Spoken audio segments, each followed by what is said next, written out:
Hello everyone, welcome to my channel. कैसे हैं आप? आई होप आप सभी अच्छे होंगे। आज के इस वीडियो में हम बात करेंगे पंडित रविशंकर शुक्ला यूनिवर्सिटी की।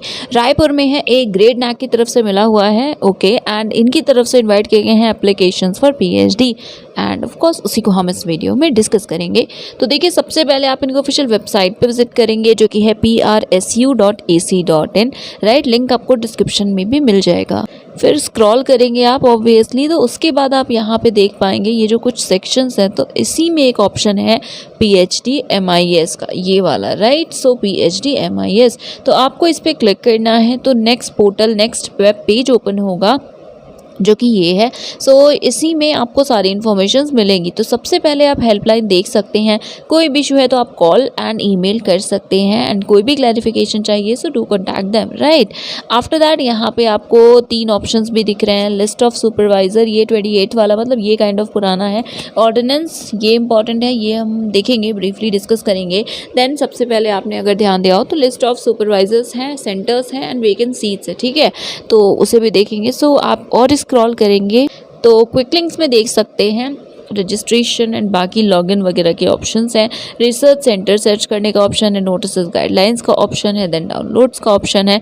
नोटिस गाइडलाइंस पे क्लिक किया तो देखिए यहाँ पे 3 ऑप्शंस है। अगर वो नहीं करना तो आप डायरेक्टली यहाँ पे जो ऑप्शंस थे ना, सबसे पहले लिस्ट ऑफ रिसर्च सेंटर, इसी पे क्लिक कर लीजिएगा तो भी same portal, same section kind of open होगा, राइट। Sorry for this. यहाँ पे क्लिक करेंगे तो ये देखिए यहाँ पे, ठीक है, सेम गाइडलाइंस एंड नोटिस वाला ओपन हुआ है। अब इसमें सबसे पहले research centre and vacant seats, read more पे क्लिक करके आप डाउनलोड कर सकते हैं PDF। इसी तरह से नेक्स्ट आप देख सकते हैं एडवर्टीजमेंट, तो इस पर टैप करेंगे तो यहाँ पे देखिए नोटिफिकेशन डाउनलोड करने का ऑप्शन है, एंड लास्ट में सिमिलरली ऑर्डिनेंस भी डाउनलोड करने का ऑप्शन है। तो सबसे पहले एडवर्टीजमेंट देखते हैं, फिर 1 बाय 1 बेसिकली तीनों को हम डिस्कस करेंगे। तो चलिए ओपन करते हैं पहले एडवर्टीजमेंट। यस, ये है अधिसूचना, नोटिफिकेशन 30 जून डेटेड है ये अधिसूचना। आप इसमें ये भी देख सकते हैं, यही लिखा हुआ है सबसे पहले कि जो अध्यादेश 45 है, ऑर्डिनेंस 45 है, तो उसी के सारे रूल्स वगैरह जो उसमें लिखे हैं वही फॉलो होंगे, एंड उसी के अंतर्गत काइंड ऑफ उसी के प्रावधान के अनुसार PhD प्रवेश परीक्षा के लिए जो भी इच्छुक आवेदक हैं वो अभी अप्लाई कर सकते हैं, और उनसे निर्धारित प्रपत्र में आवेदन आमंत्रित करने नियमानुसार अधिसूचित किया जाता है। बेसिकली एंट्रेंस टेस्ट के लिए ये फॉर्म है, प्री PhD प्रवेश परीक्षा के लिए आप निर्धारित जो एप्लीकेशन फॉर्म है, प्रपत्र है, उसके थ्रू आवेदन कर सकते हैं, ठीक है। सबसे पहले है यहाँ पे, उसके बाद सब्जेक्ट्स, तो निम्नलिखित विषय हैं जो कि यहाँ पे अवेलेबल है, ठीक है, आप इनके लिए अप्लाई कर सकते हैं। हिंदी है, अंग्रेजी है, भाषा विज्ञान है, देन संस्कृत है, ग्रंथालय एवं सूचना विज्ञान है, देन अर्थशास्त्र है, राजनीति विज्ञान है, समाज शास्त्र है, इतिहास है, हिस्ट्री है, देन प्राचीन भारतीय इतिहास है, देन रक्षा अध्ययन है, मनोविज्ञान है, गृह विज्ञान, भूगोल, भौतिकी, रसायन, भूविज्ञान, गणित, सांख्यिकी, इलेक्ट्रॉनिक्स, कंप्यूटर साइंस, प्राणी शास्त्र, बायोसाइंस, माइक्रोबायोलॉजी, बायोकेमिस्ट्री, वनस्पति शास्त्र, मानव विज्ञान, शारीरिक शिक्षा, देन फार्मेसी, मैनेजमेंट, वाणिज्य, विधि, शिक्षा शास्त्र, क्षेत्रीय अध्ययन, ये सभी आपके विषय यहाँ पे अवेलेबल हैं। नेक्स्ट पॉइंट है डेट से रिलेटेड। प्रवेश परीक्षा हेतु आवेदन पत्र प्रस्तुत करने की जो अंतिम तिथि है वो है 14 जुलाई, और ओवरऑल जो डेट है प्रस्तुत करने की जो तिथि है वो 30 जून से 14 जुलाई। 14 जुलाई लास्ट डेट है, तब तक ये जो आवेदन पत्र है वहाँ पहुँच जाना चाहिए, प्रस्तुत हो जाना चाहिए, राइट। आफ्टर दैट आवेदन पत्र जो भी विषय से संबंधित आपका शोध केंद्र है, तो आपने देखा ना स्टार्टिंग में रिसर्च सेंटर की बात की गई है, तो अब उससे हमें बाकी इन्फॉर्मेशन मिलेगी, तो अब आप उसमें से जिसके लिए भी अप्लाई कर रहे हैं तो वहाँ पर आपको सेंड करना है एप्लीकेशन फॉर्म, ठीक है। फॉर्म इसी PDF में भी आई थिंक दिया हुआ है, हम देखते हैं। नेक्स्ट, शोध केंद्रों की जो सूची है वो वेबसाइट पर उपलब्ध है। बाकी आवेदन पत्र आप डाक के माध्यम से भी शोध केंद्र पर निर्धारित तिथि तक प्रेषित कर सकते हैं, भेज सकते हैं, सबमिट या सेंड कर सकती हैं। नेक्स्ट है प्रवेश परीक्षा के आवेदन पत्र के लिए आप ऐसे 1 बाय 1 स्टेप्स को फॉलो कर लीजिएगा, वहाँ से भी मिल जाएगा, उस पर उपलब्ध है।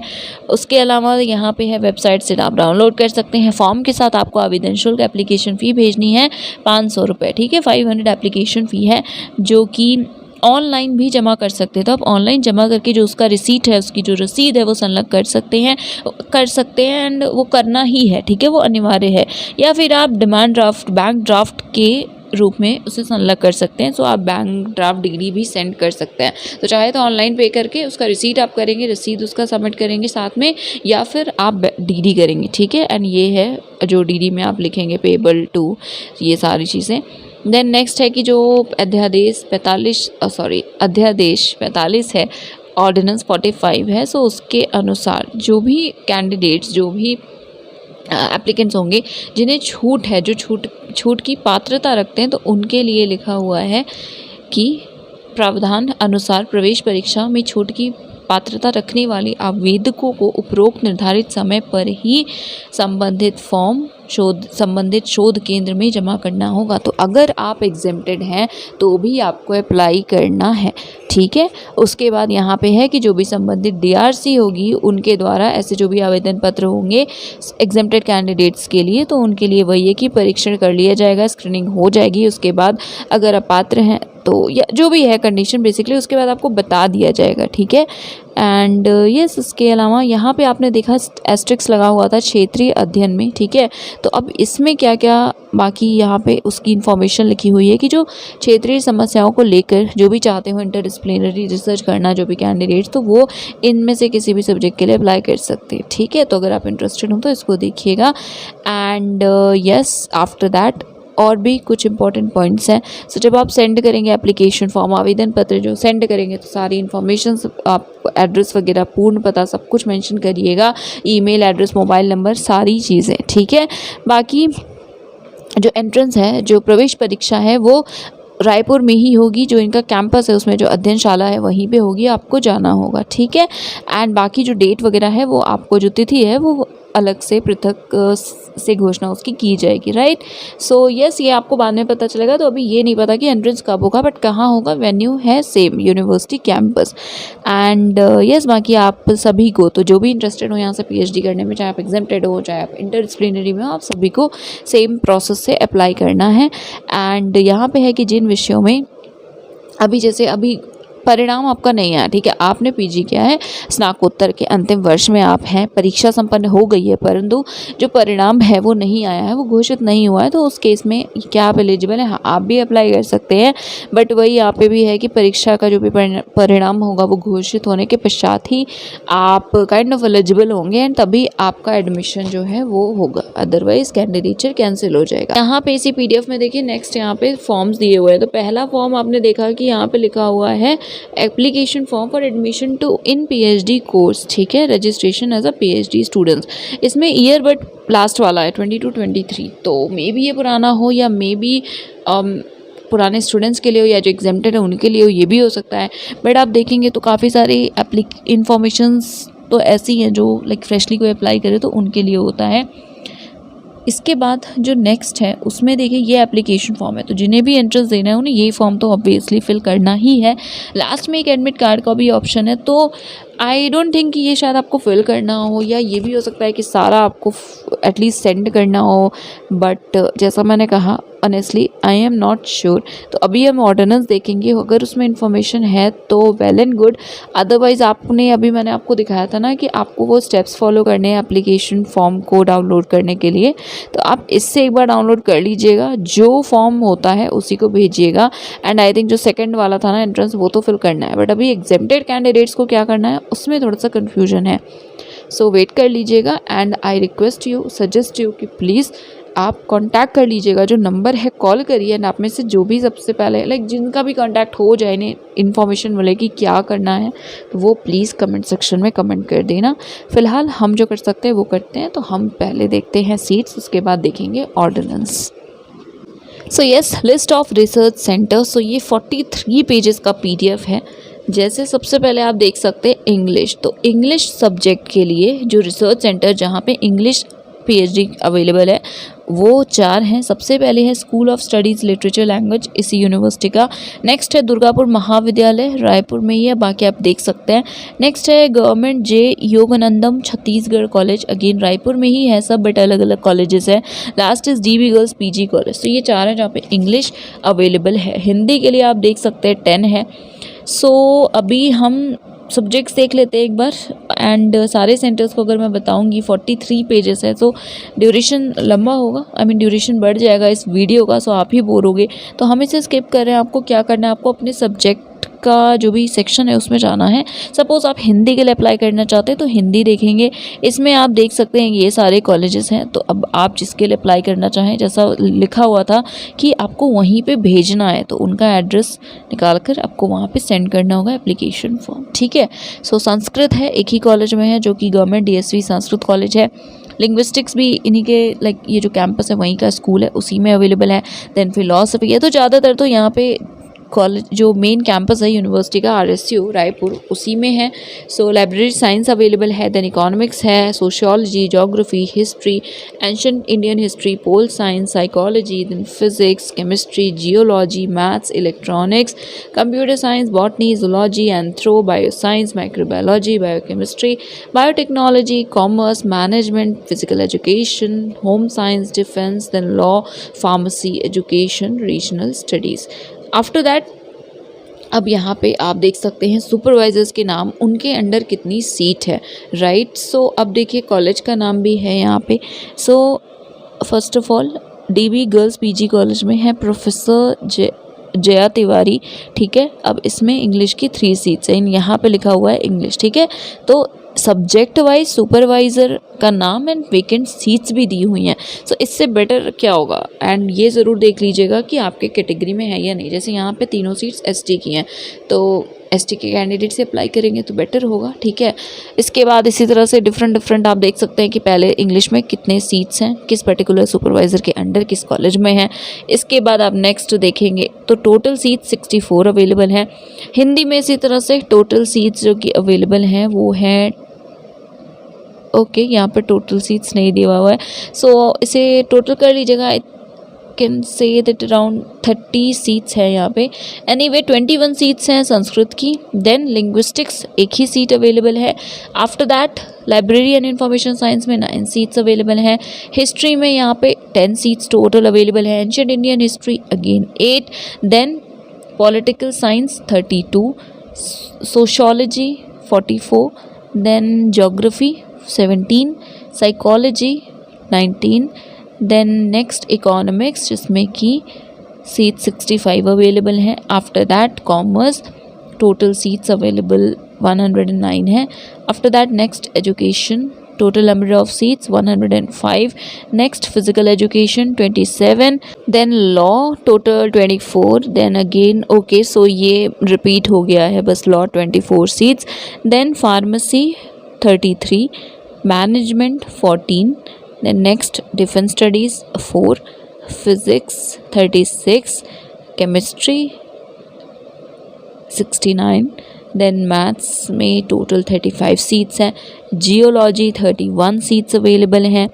आफ्टर दैट स्टैटिस्टिक्स सिर्फ 5 सीट्स अवेलेबल हैं। Computer science 21, electronics 7, botany 70, then zoology 66, after that anthropology 12, then bioscience 21, microbiology 4, next biotechnology 20, then home science 24, last यही था। ओके सो ये टोटल सीट्स थी। जो ओवरऑल टोटल सीट्स हैं उसे ऐड करके मैं मेंशन कर दूंगी कहीं, या फिर आई थिंक आपको अपने सब्जेक्ट का ही होगा तो देख लीजिएगा, सुपरवाइज़र का नाम देख लीजिएगा और क्या करना है तो और ये करिएगा, रिसर्च गेट सर्च करिएगा एंड जो पोर्टल ओपन हो उसमें आप अपने सुपरवाइजर्स का ये जो भी हैं, ये जैसे प्रोफेसर संध्या वर्मा, तो आप उन्हें सर्च करेगा रिसर्च गेट पे या गूगल स्कॉलर पे, इन जनरल गूगल पे सर्च कर लीजिएगा प्रॉपर ये डालकर, तो आपको उनके जो पेपर्स होते हैं रिसर्च पेपर्स वो मिलेंगे, तो उससे आपको एरिया का पता चल जाएगा। ठीक है, वो आप देख सकते हैं, कई बार हो सकता है ना मिले तो सर्च करिएगा अलग अलग प्लेटफॉर्म्स पे या डायरेक्टली गूगल पे भी कर सकते हैं। सो यस, ये थी इन्फॉर्मेशन सीट्स एंड सुपरवाइजर से रिलेटेड। अब हम देखते हैं ordinance. So yes, ordinance number 45 doctor of philosophy PhD के लिए ऑर्डिनेंस। सो पहले से ही हाईलाइटेड है। एलिजिबिलिटी की बात करें तो मास्टर्स डिग्री है 55% मार्क्स के साथ, तो येस आप एलिजिबल हैं। 5% रिलैक्सेशन है एंड बाकी अभी रिजल्ट अवेटेड है तो बता दिया कि आप भी एलिजिबल हैं। एमफिल कोर्स वर्क किया हुआ है 55% मार्क्स एमफिल में, तो आप भी एलिजिबल हैं। अगर आपका डिसर्टेशन इवेलुएट हो गया है बट सिर्फ वाइवा पेंडिंग है तो भी आप एलिजिबल हैं। एमफिल के इक्विवेलेंट कोई और डिग्री है फॉरेन इंस्टीट्यूशन से जो कि एक्रेडिटेड भी हो तो आप भी एलिजिबल हैं। नेक्स्ट जो है वो लिखा है कि अक्टूबर में प्रेफरेबली जो एंट्रेंस है वो ओवरऑल होता है, तो अभी फॉर्म आए हुए हैं तो अब एंट्रेंस कब होगा अभी कह नहीं सकते, ये भी कोई 100% नहीं है। अक्टूबर तक हो ज़रूर जाएगा, ये I can guess only right, मुझे नहीं पता जनरली। सो येस, इसके बाद है फेलोशिप। तो देखिए लिखा हुआ है कि जो भी एंट्रेंस के थ्रू एडमिशन लेंगे उन कैंडिडेट्स को अवेलेबिलिटी हुई तो फेलोशिप मिलेगी। तो 100% नहीं कह सकते बट एटलीस्ट मेंशन किया गया है अवेलेबल हुआ तो फेलोशिप मिलेगी। नेक्स्ट यहाँ पे है एग्जेम्पशन। सो कौन से कैंडिडेट्स एग्जेम्प्टेड हैं, तो अगर आपके पास JRF है या LS भी लिखा है तो यस आप भी एग्जेम्प्टेड हैं। देन गेट GPAT कोई और JRF है किसी एजेंसी का, आप एग्जेम्प्टेड है। एमफिल डिग्री इसी यूनिवर्सिटी की है और उसमें एडमिशन आपने एंट्रेंस से लिया है तो आप भी एग्जेम्प्टेड है। बट हाँ, अगर आप किसी और यूनिवर्सिटी से हैं एंड आपने मतलब आपकी जो एमफिल डिग्री है वो किसी और यूनिवर्सिटी से है तो आपको एंट्रेंस देना होगा, ठीक है। आप एग्जेम्प्टेड नहीं हो बट हाँ आपको जो कोर्स वर्क है उससे एग्जेम्पशन मिलेगा एंड तभी मिलेगा जब एमफिल डिग्री के टाइम जो रिसर्च मैथडोलॉजी है वो कॉम्बिनेंट रहा हो, तो इसको एक बार देख लीजिएगा राइट। सो बट इसी यूनिवर्सिटी के तो आप एग्जेम्प्टेड हैं, फाइन। इसके बाद है टीचर फेलोशिप होल्डर हैं या टीचर्स हैं, रेगुलर पोजीशन है उनकी, 2 साल तक के सर्विस में एटलीस्ट आप रहे हो। बाकी आप साइंटिस्ट हैं किसी रिकग्नाइज्ड नेशनल इंटरनेशनल इंस्टीट्यूट के, तो हाँ आप भी एग्जेम्प्टेड हैं प्रोवाइडेड 2 ईयर का एक्सपीरियंस हो। देन ये प्रोसीजर वगैरह है। सो एलिजिबल हैं तो आपको अप्लाई करना है। Must apply for registration for PhD degree अपने सब्जेक्ट के लिए on the prescribe form obtainable on payment of prescribe fee. So देखिए लिखा है PhD डिग्री रजिस्ट्रेशन, तो ये फर्स्ट फॉर्म था रिमेंबर, ये आई थिंक वो भी फिल करना है। नेक्स्ट है DRC, फिर एलोकेट करेंगे अकॉर्डिंगली एंड कैंडिडेट फाइनलाइज करेंगे एडमिशन वगैरह, ये सारी इन्फॉर्मेशन है। तो ये सारे पॉइंट्स को एक बार देख लीजिएगा क्योंकि ये फर्दर जो स्टेप्स होते हैं जो प्रोसेस होता है वो लिखा हुआ है। एंड यस बाकी नेक्स्ट है RDC वगैरह कमेटी होती है, गठित होती है आपके लिए, तो उसमें क्या क्या होगा सिनॉप्सिस वगैरह प्रेजेंट करेंगे, वो सारी इन्फॉर्मेशन है राइट। एंड यस तो प्लीज़ इन पॉइंट्स को एक बार देख लीजिएगा, कहीं भी कन्फ्यूजन है तो बता दीजिएगा। सुपरवाइज़र वगैरह तो ये पूरा प्रोसेस ऑर्डिनेंस में पूरा प्रोसेस होता है, मैंने पहले भी कई बार बताया। तो वही है कि जो ऑर्डिनेंस होता है उसमें यूनिवर्सिटी का ओवरऑल प्रोसेस उस पर्टिकुलर कोर्स के लिए होता है, तो इसमें भी PhD का टेन्योर, PhD सुपरवाइजर्स एंड सारी इन्फॉर्मेशन है, ठीक है। तो यस जो इम्पोर्टेंट था वो हमने देख लिया, बाकी फॉर्म के लिए जो भी मुझे पता इससे चला वो मैंने बता दिया है। बाकी एक बार प्लीज़ कांटेक्ट कर लीजिएगा, नंबर दिया हुआ है तो आप कॉल कर सकते हैं, कोई भी इशू हो तो आप बताइएगा। बाकी ये सिनॉप्सिस का प्रोफार्मा वगैरह है, देन अपेंडिसेस हैं तो इसमें अलग अलग फॉर्म्स हैं, ठीक है। So I think that is it for today. ये था आज का वीडियो, इसे शेयर कर दीजिएगा। जो भी मैंने आपसे सजेशन बोला है प्लीज़ मतलब सजेशन क्या कॉल करिएगा, अगर कुछ पता चलता है तो वो कमेंट कर दीजिएगा एंड कुछ गलत बोला हो अगर तो वो भी बता दीजिएगा, करेक्ट कर दीजिएगा and I am really sorry अगर ऐसा हुआ हो। बाकी प्लीज़ चैनल को सब्सक्राइब कर लीजिएगा for more information, for more updates and that is it for today. Thank you so much for watching this video.